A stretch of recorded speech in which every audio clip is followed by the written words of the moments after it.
অসুখ। এমন কোনো মানুষ আছেন এই সংসারে যার অসুখ করে না?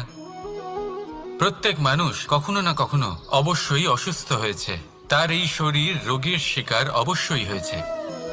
এবারে দেখুন, এই রোগ আসে আবার এই রোগ চলেও যায়, কিন্তু সেই রোগ আমাদের কষ্ট দিতে কেন সক্ষম হয়?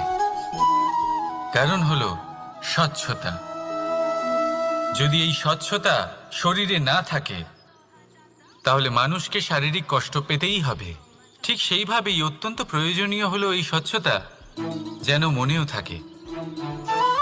যদি এই স্বচ্ছতা মনে না থাকে তাহলে মানুষ চারিত্রিকভাবে কষ্ট সহ্য করেন। এবারে নিবারণ কি হতে পারে? বড়ই সহজ এর উপশম।